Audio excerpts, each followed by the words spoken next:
안녕하세요. 사연 읽어주는 남녀입니다. 오늘도 와주셔서 감사드리며 그럼 오늘의 사연 바로 소개해드리겠습니다. 제가 어렸을 때 일입니다.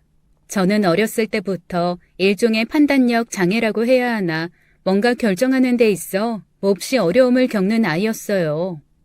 하다못해 설날 세배를 하려고 해도 혼자 머릿속으로 절을 올리는 시뮬레이션을 이렇게도 했다가 저렇게도 했다가 하면서 멀뚱히 서 있기 일쑤였죠.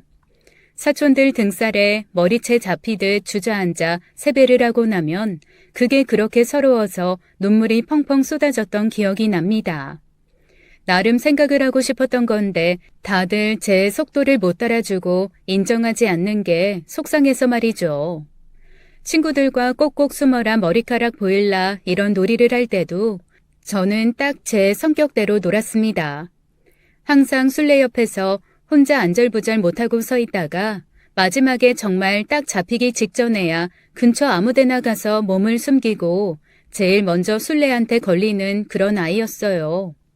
당연히 제일 술래를 많이 하는 아이였고 가장 먼저 허망하게 잡히는 사람이었습니다. 나중에는 다들 저랑 하면 재미없다고 저와 술래잡기를 하지 않는 지경까지 갔어요. 그런 저를 보며 할머니께선 항상 저한테 하셨던 말씀이 있습니다.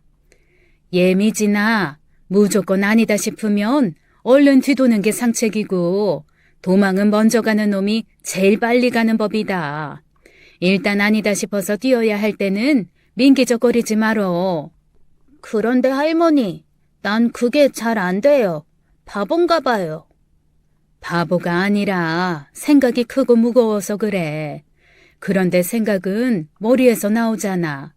너무 크고 무거운 채로 두면 어깨가 축 늘어져서 힘들어. 그러니까 가끔은 그 생각들을 놓고 막 뛰어. 그냥 막. 그때는 사실 할머니 말씀이 어떤 의미인지 잘 몰랐습니다. 그저 술래잡기 할 때마다 제일 먼저 잡히고 술래를 하더라도 아무도 못 잡아서 혼자 마지막까지 땀 벌벌 흘리는 손녀가 안타까워 게임하는 법을 알려주신 줄 알았어요. 그런데 살다 보니 그건 제 성격을 걱정한 할머니의 진심 어린 충고였더라고요. 어린 시절 이후에도 저는 항상 그런 성격으로 살았습니다. 뭔가 결정할 때 가장 마지막까지 민기적거리다가 장고 끝에 악수 둔다고 하죠. 늘 이상한 선택을 해서 실패를 하곤 했어요. 그렇게 몇 번 인생에서 중요한 결정을 망친 후에 저희 부모님은 저한테 항상 이렇게 말씀하셨습니다. 차라리 그런 성격을 한번 좋은 쪽으로 발전을 시켜보자는 거죠. 즉 무슨 결정이든 가장 마지막까지 미뤄서 완벽하게 확신이 서기 전에는 아예 결정을 내리지 말라는 거였어요. 어차피 빠르게 움직이는 건 태생적으로 불가능하니 그걸 고쳐보겠다고 애쓰지 말고 오히려 더 부각해서 아주 느리게 확인하고 또 확인하면서 사는 걸 목표로 하라고요. 처음에는 대체 이게 무슨 소린가, 결국 나는 성격 때문에 다 망해먹으려나 보다 했는데 살아보니까 또 나름대로 장점도 있었습니다. 엄마 아빠 말씀대로 느리게 판단하고 천천히 결정하니까 조금 더디고 손해보는 건 있어도 큰 실패를 하는 건 막을 수가 있더라고요. 물론 남들이 발빠르게 투자 결정을 해서 돈을 벌 때 저는 그런 건 전혀 혜택도 못 받았고 어디 선착순으로 뭐 하는 거 먼저 아는 사람이 이기는 거 그런 거는 한 번도 성공한 적이 없었습니다. 그래도 장기적인 시선으로 봤을 때 크게 실패한 거 없이 나름 잘 살았으니 성격이 만든 팔자가 순탄한 편이었던 거죠. 그리고 연애할 때도 이런 제 성격은 상대는 답답하지만 저는 그래도 나름 안정적이고 편한 관계를 만들어주곤 했습니다. 저한테는 5년간 연애한 남자가 있어요. 이미 양쪽 집에서도 며느리 사위 취급을 받아서 어디 같이 나가면 남편 아내인 양 다니는 오래된 사이입니다. 사실 연애 2년차 때 딱 한 번 돌아가신 할머니가 했던 말을 떠올린 적이 있었어요. 도망은 먼저 가는 놈이 멀리 간다는 그 말이요. 내가 이 남자한테서 지금이라도 도망을 가야 되는 게 아닌가라는 생각을 할 때였거든요. 그 첫 계기는 말끝마다 은근히 저를 깔아뭉개는 남편의 말버릇이었습니다. 사실 그닥 잘난 놈도 아니었거든요. 저보다 학벌이 좋은 것도 아니고 돈을 잘 버는 것도 아니고 집안이 잘 사는 것도 아닙니다.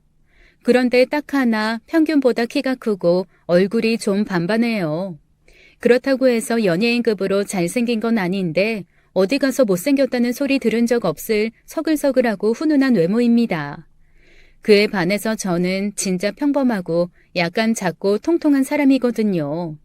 예쁘다는 말보다는 귀엽다, 사람 좋아 보인다라는 소리를 더 많이 듣는 편입니다.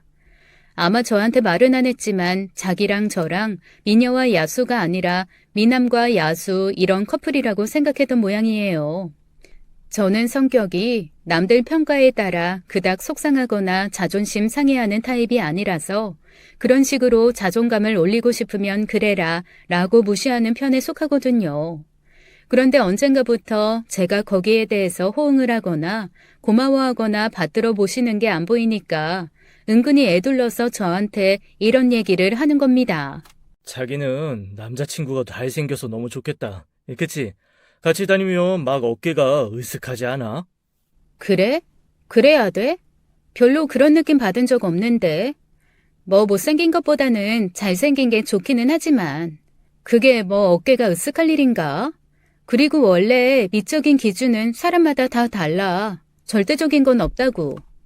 아니, 왜 그래도 내 애인이 잘생겼으면 뭔가 좀 어깨 으쓱하고 그런 게 있을 수 있잖아. 한 번도 그런 적 없어? 응, 나는 그런 거 별로 없어.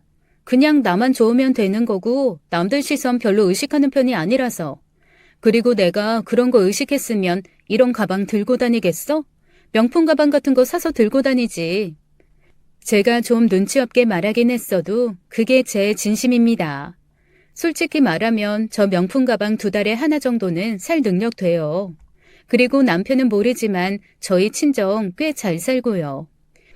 그런데 솔직히 무겁기만 하고 모시고 다녀야 되는 명품 가방 저 좀 불편하거든요.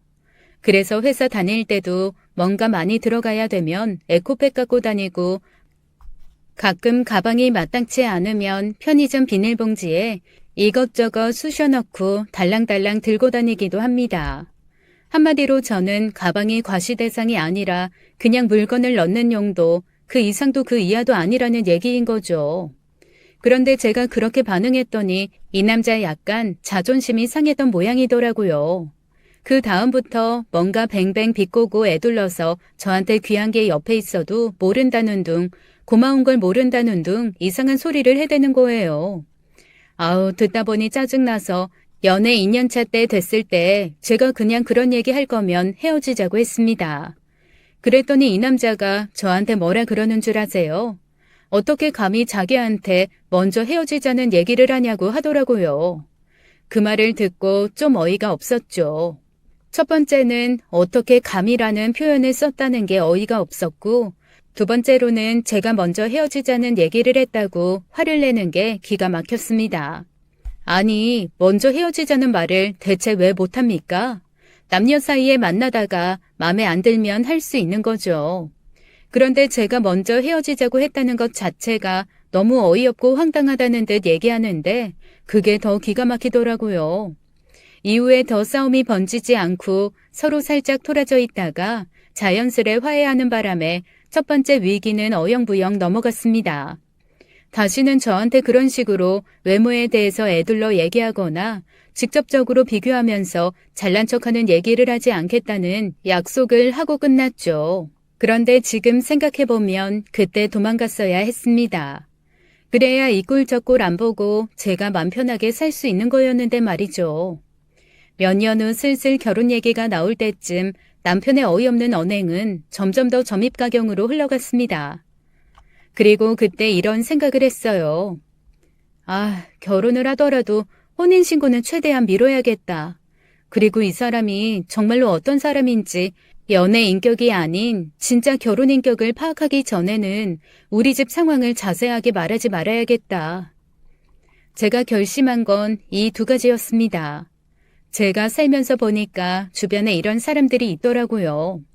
연애할 때 인격이 따로 있고 결혼할 때 인격이 따로 있는 거죠. 이 결혼 인격이 참 골 때리는 거라는 걸 주변 사람들을 보면서 익히 깨달은 바가 있었습니다. 너무 멀쩡한 사람도 결혼 앞두고 진짜 이상해지는 경우가 정말 많았거든요. 아, 저랑 제일 친한 선배 언니 하나는 이런 일도 있었습니다. 서로 첫눈에 반해 오랜 시간 연애를 했던 캠퍼스 커플이었는데 학교 다닐 때 세상 천지 그렇게 공정하고 서민적인 선배 없다 싶었던 남편감이 결혼을 하자마자 수전노 수크루지에 자린고비까지 합친 이상한 캐릭터가 되더라는 거예요. 알고 보니 집에 빚이 어마어마해서 평생 그 빚만 갚다가 쪽날 그런 시댁이었던 거죠. 그런데 이 언니가 야무지고 똑똑하고 직장도 괜찮은 곳을 잡아서 다니고 있었거든요. 이 여자라면 평생 빨대 꽂을 수 있겠다라는 판단이 드니 연애할 때 그렇게 공정하고 독립적으로 보였던 사람이 결혼하자마자 돌변해서 기생충처럼 변했다는 겁니다. 결국 그 언니는 결혼하고 3개월 만에 이혼하면서 온갖 수모를 다 겪었어요. 고작 3개월 살았는데도 재산 분할을 해라 어쩌라 시달리고 순진한 자기 아들 갖고 놀다 인생 망친 년이라고 오만 욕 다 먹었대요. 나중에는 신혼집으로 그 언니 명의로 산 집 자기에게 넘겨줘야 이혼해준다며 그 남자 선배가 대문간에 들어눕기까지 했다고 하더라고요. 결국 그 언니는 이혼하면서 살이 10kg가 넘게 빠졌었거든요. 저는 그런 거를 겪을 수는 없다는 생각을 했습니다. 그래서 혼인신고는 최대한 뒤로 미룰 생각을 하고 있었던 거고요. 그리고 저희 집에 인사도 최대한 늦게 시키려고 했어요.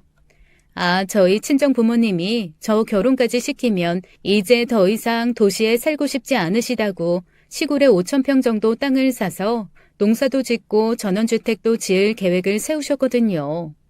그런데 시골에 땅을 사서 집을 짓다 보니 여러 가지 자금적인 문제뿐만 아니라 이주에 대한 법, 부동산법 등등 해결해야 할 것이 많더라고요. 결국 부모님은 심각하게 고민을 거듭하시다가 원래 사시던 집을 팔기로 했습니다. 그리고 작은 집으로 임시 이사를 했죠.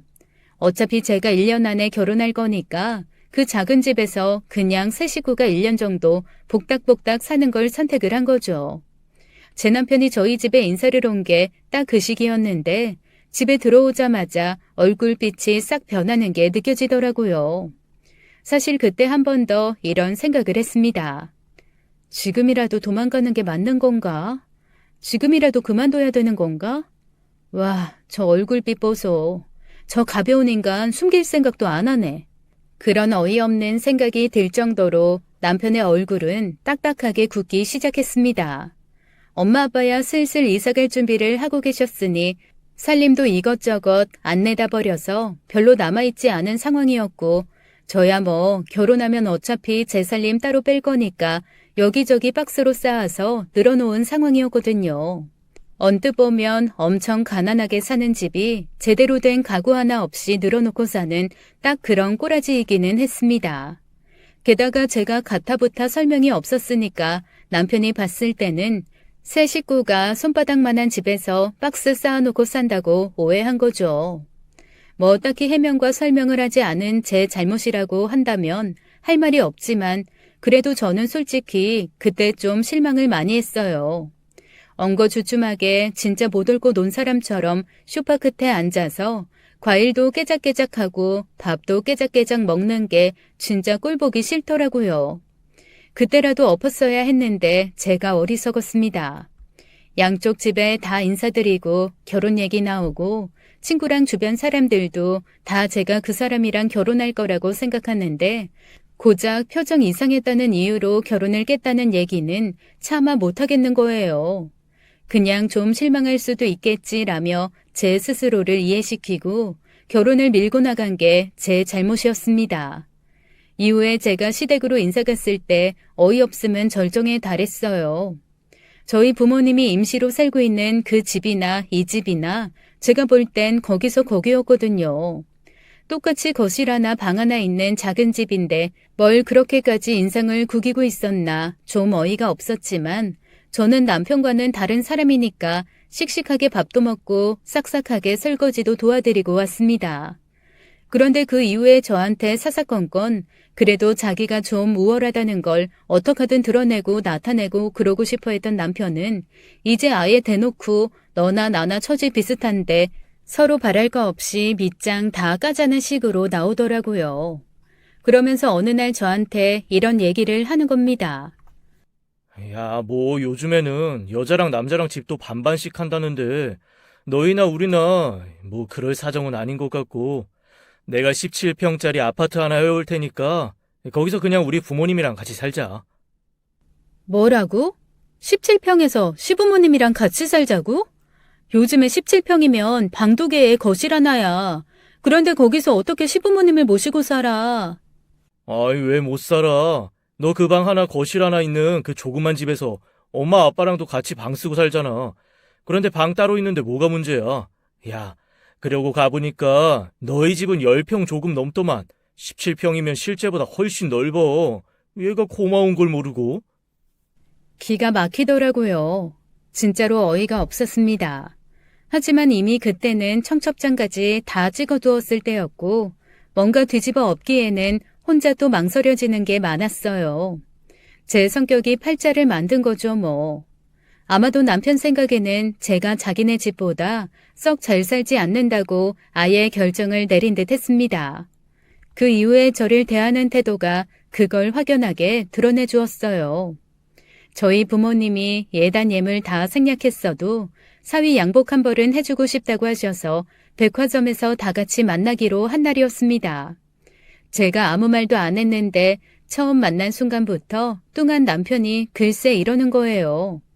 요즘에는 신상들 아울렛에 잘 안 나온다던데. 그게 무슨 말이야? 백화점에 와서 왜 아울렛 얘기를 해? 여기서 보고 아울렛 가서 사려는 거 아니야? 뭐? 아니, 너는 우리 엄마 아빠를 대체 뭘로 보고 그래? 당연히 백화점에서 사주려고 하니 여기서 보자고 했지. 여기서 물건만 보고 다른 데서 사겠어? 아니, 나는 백화점이 워낙 비싸니까. 그래도 사위 양복 한 벌 제대로 해주신다고 여기로 오라고 하신 거니까 마음에 드는 거 고르고 저녁이나 사. 그러지 뭐. 두 분 다 삼겹살 좋아하시지? 순간 기가 탁 막혔습니다. 저희 엄마 양복 예산 200만 원 잡고 나오시는 거 제가 알거든요.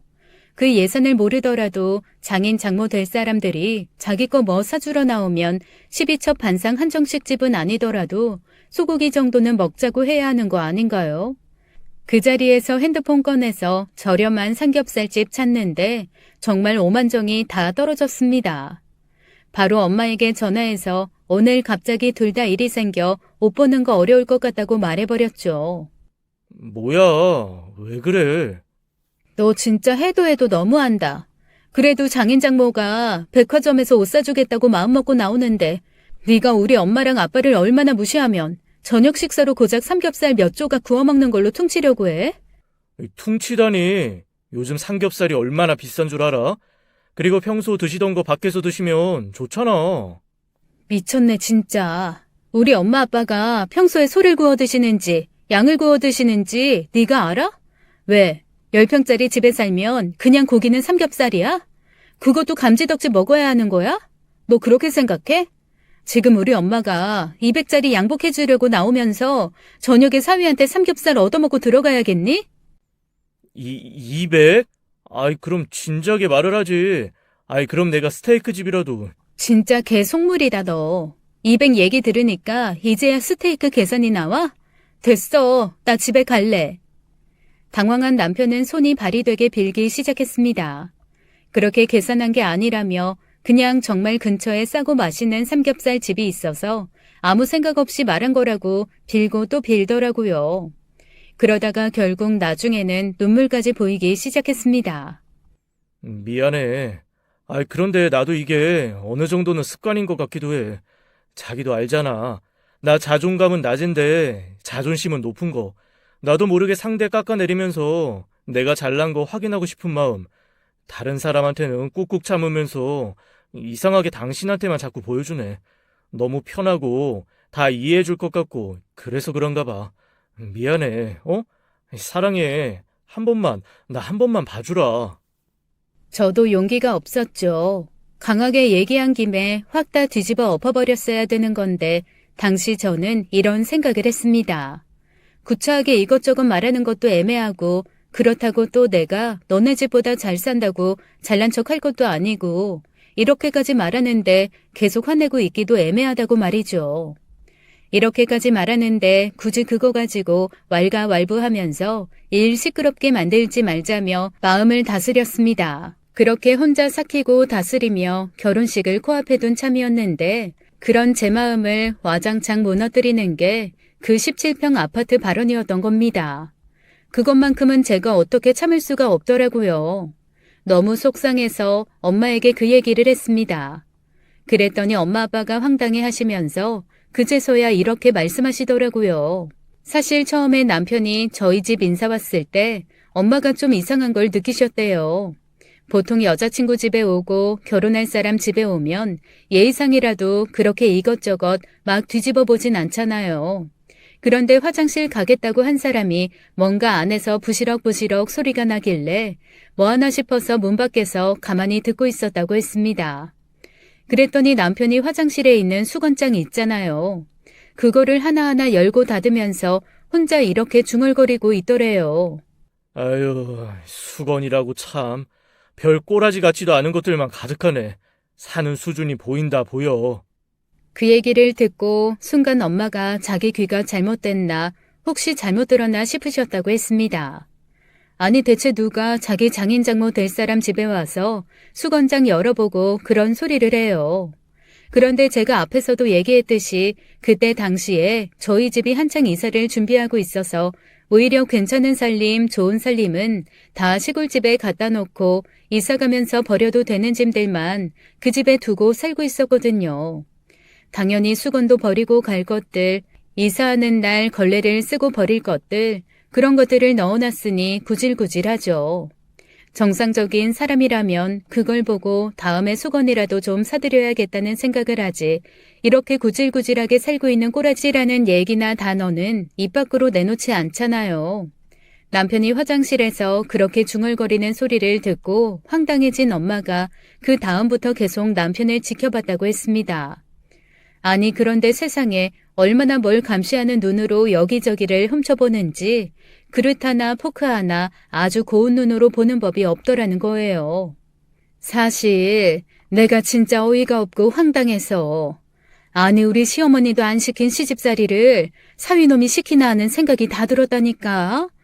그런데 뭐 네가 워낙 좋다고 하니까 내가 뭐라고 말을 하겠니. 그냥 아이고 저거 남편 덕 보고 살긴 글렀구나 하고 마는 거지. 아니 엄마는 왜 그런 얘기를 지금에서야 해. 그런 얘기는 듣자마자 바로 그게 무슨 소리냐고 하면서 따끔하게 혼을 냈어야지. 아유 무슨 혼을 내. 내가 제대로 들었는지도 모르겠고 정말로 그런 소리를 한 건지 안 한 건지 그리고 자기가 안 했다고 그런 말 한 적 없다고 딱 잡았다면 나만 이상한 사람 되는 거잖아. 아유 몰라. 그때는 내가 잘못 들었다고 생각했는데 지금 네 얘기 듣고 나니까 내가 들은 소리가 맞나 싶다. 너 안 그래도 이것저것 고민하고 판단하는데 시간 오래 걸리는 앤데 차라리 잘 됐어. 혼인신고 최대한 늦게 해. 안 그래도 그러려고. 그리고 그쪽에서 17평짜리 집 해가지고 와서 너랑 같이 살겠다고 하면 그 아파트에 50평짜리 있지? 그거 사가지고 우리랑 같이 살자 그래. 안 그래도 우리 대부분 시골에서 살고 서울은 진짜 가끔 올라올 건데 따로 살림 두고 살기도 그렇고 그냥 너희랑 같이 살고 따로 집 안 하고 그게 편할 수도 있겠다. 그러니까 그냥 그렇게 얘기해버려. 엄마 얘기를 듣고 나니 차라리 그게 더 낫겠다는 생각이 들기 시작했습니다. 엄마야 딸이 이상한 취급받는 게 화가 나서 그냥 하신 말일 수도 있지만 또 듣다 보니 어차피 시골에서 대부분 시간 보내실 거고 길어야 일주일에 이틀, 한 달에 열흘 채 안 되게 부모님이 올라오시면 같이 사는 게 낫겠다는 판단도 들었어요. 좁은 집에서 눈치 보고 사느니 조금 더 넓은 집에서 엄마 아빠랑 사는 걸 택하는 게 훨씬 나은 선택지더라고요. 그래서 바로 남편에게 그 얘기를 했습니다. 엄마 아빠가 거기 50평대 아파트 해주시겠대. 대신 엄마 아빠랑 같이 살자고 하시던데? 그러자 남편이 눈을 꿈뻑꿈뻑하며 무슨 소리냐는 듯이 저를 쳐다보더라고요. 그래서 제가 그랬습니다. 못 알아들었어? 엄마 아빠가 거기 50평대 아파트 사실 테니까 17평 아파트에서 시부모님 모시고 살지 말고 큰 집 50평 아파트에서 엄마 아빠랑 같이 살자고 하셨다고. 똑같은 얘기야. 다만 어느 부모님과 사느냐 그리고 몇 평대 아파트에 사느냐 그것만 다를 뿐이라고. 장인 장모님이 무슨 능력으로 거기서 50평짜리를 사? 아이, 그거 다 대출로 하고 우리한테 그 대출금 갚으라고 하는 거 아니야? 무슨 소리야. 우리 엄마 아빠 그 정도 능력은 되거든? 무슨 그 정도 능력이 돼? 그 정도 능력이 안 되는 걸 내가 알고 있는데. 어우, 진짜. 우리 엄마 아빠 당신이 인사 왔던 그 집, 엄마 아빠 집 아니거든? 엄마 아빠 집 따로 있고 시골에 지금 5,000평 땅 사서 거기에 집 짓고 계시는 바람에 잠깐 머무는 집, 임시로 살던 집이라고. 그제서야 남편 얼굴이 하얗게 질리면서 저한테 온갖 질문을 쏟아내기 시작했습니다. 그리고는 자기가 속았다며 뭐가 그렇게 억울한지 씩씩거리고 화를 내기 시작하더라고요. 저한테 자기와 부모를 시험에 빠지게 했다는 둥, 이런 식으로 뒤통수를 친다는 둥, 아주 쓸데없는 소리 우르르 쏟아내면서 제 속을 뒤집고 또 뒤집었습니다. 저희의 싸움은 결혼하는 그날까지도 해결이 되지 않았어요. 나중에 제 친구들이 저한테 이런 얘기를 하더라고요. 결혼식을 그렇게 차분한 얼굴로 치르는 신부는 처음 봤다고요.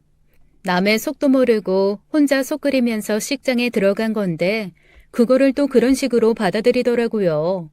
결혼 후에 저희가 들어간 집은 남편이 그렇게 잘난 척했던 17평짜리 아파트도 아니고 저희 엄마 아빠와 함께 살림 차릴 50평대 아파트도 아니었습니다. 그냥 결혼 전에 제가 살던 회사 근처 오피스텔이었어요. 결혼하는 그날까지도 집 문제가 도저히 해결이 되지 않아서 어쩔 수 없이 일단 신혼살림을 오피스텔에 차리게 된 거죠. 자초지종을 알고 시부모님도 펄펄 뛰시더라고요. 대체 왜 그게 펄펄 뛸 일이 되는 건지 도저히 이해를 할 수 없지만 자기네들을 무슨 속물로 알고 시험했다면서 그게 너무 괘씸하다고 했습니다. 그러면서 무슨 미처 받지 못한 예단이며 혼수 얘기를 하는데 저는 사실 좀 어이가 없었어요. 그리고 더 어이가 없는 건 그 이후에 벌어진 남편의 행동이었습니다. 남편이 글쎄 저희 엄마 아빠한테 술을 먹고 찾아가 주정을 한 거예요. 자기 너무 서운하다고 자기를 사위 취급 안 했으니까 재산도 속이고 집도 큰 거 주겠다는 핑계로 대릴 사위로 들이려는 거 아니냐고 한 거죠. 그러면서 있는 대로 술주정을 하는 바람에 저희 아빠가 화가 나서 아주 남편을 혼쭐을 내셨습니다. 너무 창피하더라고요. 아니 아빠한테까지 그런 식으로 진상을 부릴 줄은 정말 몰랐거든요. 황당하고 짜증나고 정말 실망에 실망이 쌓였습니다. 결국 결혼하고 일주일 만에 저희는 서로한테 화가 나서 아무 말도 안 하고 각방을 쓰는 지경에 이르렀어요. 그 와중에도 엄마 아빠의 시골 이주 준비는 차근차근 시작되었어요. 뭐 남편과 사이가 안 좋은 건 안 좋은 거고 늙은 부모님이 이사를 가시니 이것저것 도와드려야 될 일은 많아서 저도 회사 일 하랴 부모님 도와드리랴 나름 정신이 없었습니다. 사실 시골 일은 제가 잘 모르니까 그거는 제가 거의 상관을 안 했고 서울에 엄마 아빠가 벌려놓으신 일들 즉 운영하시던 가게 정리하는 거라든가 살고 있는 집 정리하는 거 그리고 시골 생활에서 써야 되는 다양한 물건들을 준비하는 것까지 소소하게 제가 신경 써야 할 것들이 한두 개가 아니었습니다. 이게 나이 드신 분들이 오히려 시골로 가서 살면서 훨씬 더 준비해야 할 것들이 많더라고요. 젊은 사람들이야 조금 불편하면 나름 체력으로 이기고 젊은 치기로 이기고 그렇게 살지만 나이 드신 분들은 조금만 불편하면 그게 바로 신체적인 무리로 연결돼서 몸이 아프게 되니 이거 참 제가 신경 쓰고 준비해야 할 게 한두 개가 아니었습니다. 남편한테 솔직히 이런저런 신경을 쓸 여유조차 없었어요. 어디서 뭐라건 별로 관심이 없었던 거죠. 그런데 어느 날 엄마가 몹시 당황한 목소리로 저한테 전화를 하셨습니다. 그리고는 이런 말씀을 하시는 거예요. 예, 김서방이 좀 이상해. 왜? 나 요즘에 그 인간이랑 말 안 한 지 진짜 오래됐는데 우리 각방 쓰잖아. 아니, 그건 너희 부부 일이니까 네가 알아서 하고 내가 이상하다고 하는 건 아니 나 참 걔가 왜 여기 내려와서 주인인 척을 하니? 뭐? 그건 또 무슨 소리야? 무슨 주인인 척을 해? 나랑 네 아빠 서울집 정리하느라고 정말 오랜만에 여기 시골집에 왔거든. 아니 그랬더니 동네 사람들이 다 그동안 사위가 수시로 와서 이 근처 일들 다 돌보고 집도 정리하고 그러고 갔다는 거야. 그러면서 글쎄 우리한테 뭐라고 하는 줄 아니? 아우 조만간 사위한테 이거 다 물려주신다고 했다면서요? 이러는 거야. 그러면서 사위가 싹싹해서 물려받아도 잘 돌보고 살 것 같기는 하다고. 이런 얘기를 하는 거 있지? 아니 떡 줄 사람은 생각도 안 하는데 쥐가 뭐라고 여기를 물려받겠다고 동네 사람들이랑 벌써 다 그렇게 안면 트고 얘기 트고 그랬다니? 얘 너무 황당하고 어이가 없다. 미친놈? 진짜 아휴 미쳤어. 걔가 정말로 정신 나갔네. 어쩐지 한동안 집에 늦게 들어오고 주말이면 기어나가고 아휴 조용하다 했어. 거기서 그딴 짓 하느라 조용했구나. 아니 말이야 바른 말이지. 우리가 물려줘도 널 주지 왜 걔를 주겠니? 너희 막말로 아직 부부 사이 아니잖아. 얘 엄마가 할 종류의 얘기는 아니지만 너 아니다 싶으면 그냥 지금 잘라. 세상에 나도 참 좋은 게 좋은 거다 넘어가려 했는데 정말 어이가 없다 어이가 없어. 전화를 끊고 나서 저는 너무너무 화가 나서 할 말을 잃었습니다. 이 인간이 시골에 엄마 아빠가 내려가서 사실 집에 가서 마치 자기가 그 땅의 주인이라도 된 듯 굴었다는 것 자체가 정말 소름 돋았습니다. 게다가 동네 사람들한테 뻔뻔하게 그러고 다녔다는 것도 괘씸했어요. 저희 엄마 아빠를 그 사람들이 대체 어떻게 생각하겠어요. 엄마께 다시 전화를 했습니다. 엄마, 내가 일단 거기로 갈게. 우리 만나서 얘기를 좀 하자. 저는 부랴부랴 시골집으로 내려갔습니다. 그리고 저는 거기서 너무나 충격적인 상황을 마주했어요. 저희 부모님이 아직 입주도 하기 전인 그 집에 누군가가 잠을 자고 무언가 살림을 했던 흔적들이 남아있는 겁니다. 당장 남편에게 전화를 해서 따져 물었어요. 너 혹시 여기 왔었어? 여기서 잠잤어? 어디를 말하는 거야? 아이, 다짜고짜 어디를 갔다고 하는 거야? 어디긴 어디야. 네가 주인 행세하고 다닌 우리 엄마 아빠 시골집이지. 너는 왜 말을 해도 내가 무슨 주인 행세를 해? 그리고 내가 거기서 왜 잠을 자? 내가 외박한 적 있어? 그럼 이 잠잔 흔적은 대체 뭐야? 엄마 아빠가 침대 들여놓고 비닐도 안 뜯었다 하시던데 비닐 다 뜯겨 있고 그 위에 이불 하나 놓여 있던데? 그리고 인덕션이랑 가스레인지 썼던 흔적도 있고. 그거 우리 부모님이 일하시다가 잠깐 주무신 것 같아. 뭐라고? 누가 와서 뭘 했다고? 너무나 황당해서 차마 입이 떨어지지 않아 마치 붕어처럼 입만 뻐끔거렸습니다. 남편이 아주 해맑고 뻔뻔하게 이렇게 얘기하더라고요. 에이, 사돈이 이렇게 땅 있는 집 있는데 남이면 모를까. 그걸 어떻게 그냥 있냐고. 부모님이 한두 번 같이 내려오셨거든. 거기 마당에 풀 좀 뽑고 일도 하신다고 그래서. 뭐 도와드리면 좋은 거니까 그러시라고 했지. 그런데 일하시다가 피곤하셨나 봐. 거기서 좀 주무시고 며칠 계셨던 모양인데 감사하지 뭐. 야, 나중에 우리 엄마 아빠 나중에 일당 두둑히 챙겨드려야 된다. 알았지? 저는 거기서 폭발하고 말았습니다. 미친 듯이 펄펄 뛰며 고래고래 소리를 질렀어요. 그리고 엄마는 옆에서 제가 하는 말을 듣고 어이가 없어 한숨만 쉬시더라고요. 제가 기차화통 삶아먹은 듯 고래고래 소리를 지르니 이웃들도 무슨 일인가 궁금해서 찾아왔다가 엄마가 간단하게 상황 설명을 해주자 다들 놀라면서 고개를 설레설레 저었습니다. 야, 너 진짜 미쳤어? 여기가 어디라고 함부로 막 내려와서 대체 뭘 한다는 거야? 이거 엄연한 주거침입이야. 주인 모르게 생판 남들이 와서 이러는 거 주거침입 범죄라고.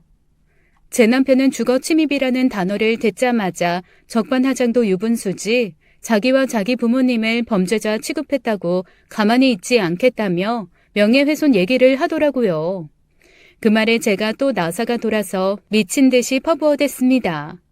그동안 쌓였던 것들을 와르르 쏟아냈죠.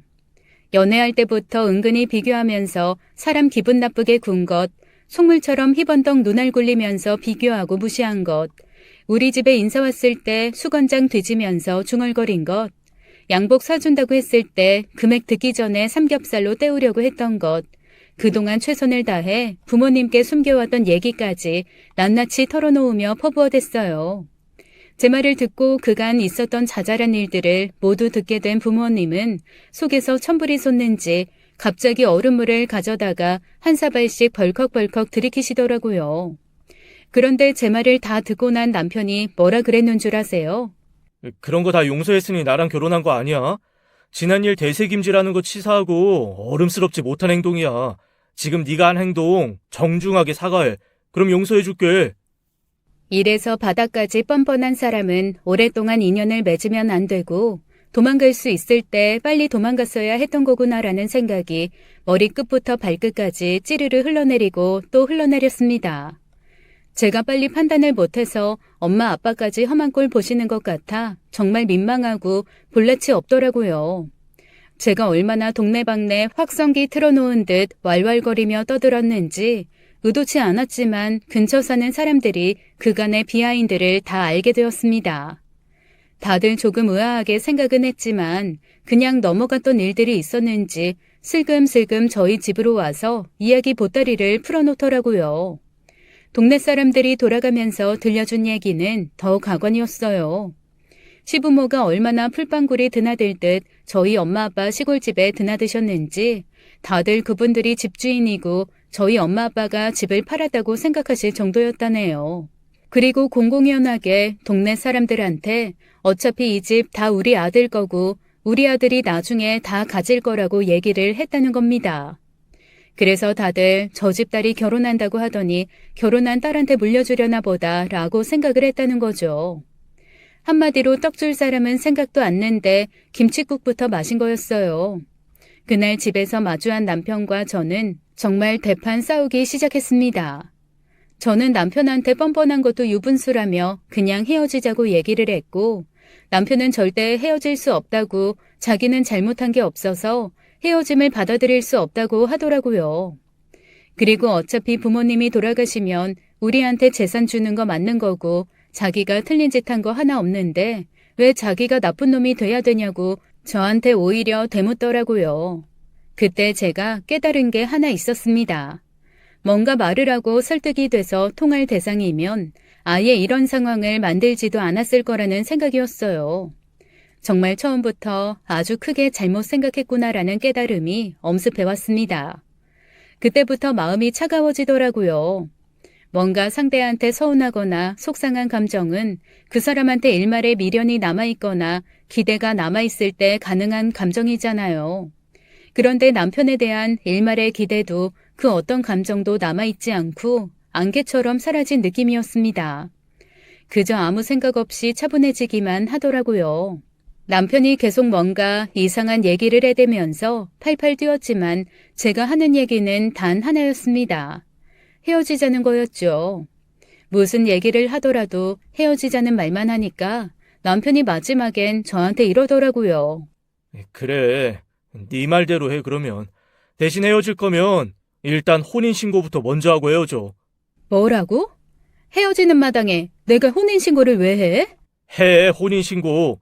혼인신고하고 재산 분할하고. 나 그래야 헤어지지 이대로는 못 헤어져. 그게 무슨 개소리야. 욕심을 낼 거면 공부라도 좀 해. 우리가 재산 분할할 게 어딨어? 혼인신고가 장난이야? 하긴 넌 결혼부터가 진지한 게 없었지. 그치? 재산 분할할 게 왜 없어? 장인 장모님이 50평대 아파트 해준 것도 나 아직 못 받았고 시골에 있는 땅도 나 거기 지분 있어? 네가 무슨 지분이 있어? 네가 거기서 뭘 못했다고? 당연히 지분 있지. 내가 가서 거기를 가꾼 게 얼마고 꾸민 게 얼마고, 어? 거기에 신경 쓴 게 얼만데. 그리고 우리 엄마 아빠도 다 아들 집이라고 생각하니까 무상으로 인력 투자해가지고 노동해 주신 거지. 만약에 생판 남이 될 사람 집이었으면 당연히 일당 받아야지. 나 일단 계산 다 해서 주고 내가 거기에 심정적으로 투자했던 비용들 다 보상해줘. 그리고 너랑 나랑 아직 혼인신고 안 했어도 사실혼 관계야. 알아? 우리 부부라고. 사실혼 부부. 나 그거 다 법적으로 보상받을 거야. 기가 막히더라고요. 제가 이 정도 바닥인 인간과 지금까지 살썩고 살고 결혼을 꿈꾸며 살았구나. 이런 인간과 행복한 결혼 생활을 할 거라고 착각했구나라는 생각에 스스로 너무 어이가 없고 기가 막혔습니다. 그래서 허탈한 마음에 그냥 피식 웃으면서 이렇게 말했어요. 그래, 그러면 하고 싶은 거 다 해봐. 사실혼이고 뭐고 네가 걸고 싶은 거 다 걸어서 한번 소송해봐. 어쨌건 나랑 너는 끝이야. 아, 그런 거 저런 거 다 떠나서 이 오피스텔은 온전히 내 건 거 알지? 너 짐도 다 안 풀었잖아. 당장 이 오피스텔에서 나가줬으면 좋겠어. 만약에 네가 안 나간다면 그때는 내가 주거 침입으로 신고할 거야. 그러자 남편이 조금 당황하면서 제 눈치를 살살 보다가 금방 또 태세 전환을 하더라고요. 재산 분할 같은 얘기를 하면 제가 아마 뭘 그런 소리를 하냐고 한 발짝 물러날 줄 알았나 봐요. 그런데 그런 말에도 아랑곳 않고 제가 할 테면 해보라고 마음대로 하라고 하니까 어라, 이게 아닌데 작전을 변경해야겠는데 라는 생각을 한 거죠. 그제서야 태세 전환을 하고 자기 한 번만 봐달라고 나 없으면 안 된다고 싹싹 빌기 시작하는데 이미 저는 오만정이 다 떨어진 상태였습니다. 더 이상 단 하루도 보고 싶지 않았죠. 내가 2번, 3번까지는 속는데 더 이상은 아닌 것 같아. 잘못을 빌어도 일단 여기서 나가서 빌고 반성을 해도 여기서 나간 다음에 해. 나는 내 명의의 내 집에 단 한순간도 당신을 두고 싶은 생각 없어. 아니, 내가 지금 거기를 어디를 가? 여기가 내 집. 여기가 어떻게 네 집이야? 당장 나가. 네 부모한테 가건 길거리로 나간 건 꺼지라고. 너 그렇게 무자비하고 싸늘한 여자였어? 정말 실망. 해. 실망해. 실망해서 얼른 헤어져. 그게 내가 원하는 바니까 그렇게 하라고. 저는 남편이 어떤 말을 해도 굳건하게 헤어지자 나가라는 입장만 고수한 채 버럭버럭 소리를 질렀습니다. 그 모습에 놀란 건지 질린 건지 일단 허둥지둥 짐을 꾸려 나가기는 하더라고요. 남아있는 박스도 죄다 복도로 던져버리고 집안 곳곳에 널브러져 있던 사소한 물건들도 슈퍼마켓 다회용 봉투에 쑤셔 넣어 밖에 내놨습니다. 그렇게 냉정하게 오피스텔에서 남편을 쫓아낸 후 아주 잠시 평화가 찾아왔죠. 막힌 게 뚫린 듯 속이 시원했습니다. 하지만 산 넘어 산이라는 말처럼 곧이어 저에게도 또 어이없는 난관이 닥쳐왔어요. 글쎄 저희 엄마 아빠 시골집 앞에 저희 시부모님이 천막을 치고 농성을 벌이신다는 거였죠. 동네 사람 창피해서 엄마가 못 살겠다고 저한테 뭐 이런 인간들이 다 있냐고 화를 버럭 내시더라고요. 농성의 이유는 간단했습니다. 불쌍한 자기 아들 맨몸으로 내쫓은 파렴치한 여자가 이 집 딸이다 그런 거죠. 그런데 저희 엄마 굉장히 강한 캐릭터 가지신 분이거든요. 누군가가 엄마를 건드리지 않으면 남에게 피해주지 않고 얌전하고 착하며 인자한 할머니지만 한번 엄마를 건드리면 결코 그냥 참지 않습니다. 오죽하면 저희 아빠가 저희 엄마 부르는 별명이 우리 말티즈예요. 말티즈라는 하얀 강아지가 절대 참지 않고 자기보다 덩치가 훨씬 큰 개한테도 왈왈거리면서 덤비는 걸로 유명하잖아요. 엄마는 우리 말티즈라는 별명에 아주 잘 맞게 한번 화가 나면 물불 가리지 않는 분이십니다. 그런 엄마를 시어른들이 잘못 건드리신 거였죠. 동네 사람들이 다 있는 곳에서 엄마가 폭발을 하고 말았습니다. 그리고 그 앞에서 얼마나 남편이 뻔뻔스러운 놈이었는지, 그리고 저한테 얼마나 큰 패를 끼쳤는지, 지금까지도 얼마나 어이없는 짓을 하고 있는지 사람들 앞에서 아주 속속들이 다 말씀을 하신 거죠. 처음에는 아니라고 하나하나 반박하던 시어른들은 엄마가 조목조목 따지기 시작하니까 그제서야 슬그머니 텐트를 걷기 시작했다고 했습니다. 하지만 저희 엄마 그 텐트 그냥 둘 리가 없었죠. 어디서 이딴 걸 가져와서 쓸데없이 집 앞 미관을 흐트러뜨려? 버럭 한마디 소리를 지르면서 엄마가 텐트를 벅벅 찢어버렸다는 거 있죠. 그 상황을 직접 보지는 못했지만 아빠가 저한테 전화해서 생중계를 해주시더라고요. 그리고 끌끌 웃으면서 글쎄 이렇게 말씀하시는 겁니다. 야, 너네 엄마가 평소에는 화 잘 안 내잖아. 한 번 화내면 지구가 반동강이 나는데, 이번에 네 시댁 사람들 아주 크게 잘못 건드렸다. 다시는 너한테 한마디도 못할 거야. 너희 엄마가 아주 반작살냈어. 동네에서도 지금 다들 네 엄마 말 듣고, 뭐 그런 사람들이 다 있냐고 한마디씩 하는 통에 무슨 빚쟁이 야반 도주하듯이 찢어진 텐트 둘러매고 후다닥 도망간다. 그런데 저게 누구야? 아빠, 왜? 또 누가 있는데? 야, 저 얍삽한 놈. 치부모가 여기서 그 수모를 겪고 있는데, 저 멀리서 구경만 하네. 그 인간 거기 있어? 어쩐지. 아무리 뻔뻔해도 어떻게 이 앞에 천막을 칠 생각을 했을까 했는데, 뒤에서 저놈이 다 조종한 거였구만. 아이고, 이 치엄마한테 등짝 맞는다. 이 텐트 트렁크에 넣었고, 아이고, 아빠한테도 한 대 맞았다. 이 쭈글쭈글한테 운전석에 오른다. 가스. 아빠, 이렇게 중계하지 말고 차라리 영상통화 걸어서 좀 보여주지 그랬어. 그거 미처 생각을 못했네. 그래도 내가 생생하게 전달했지. 네, 덕분에 더 어이없고 황당하고 진짜 유치함에 몸둘 바를 모르겠네요. 아휴. 아빠가 하나하나 보이는 장면을 설명해 주신 덕에 눈앞에 훤히 그려지는 장면이 있었습니다.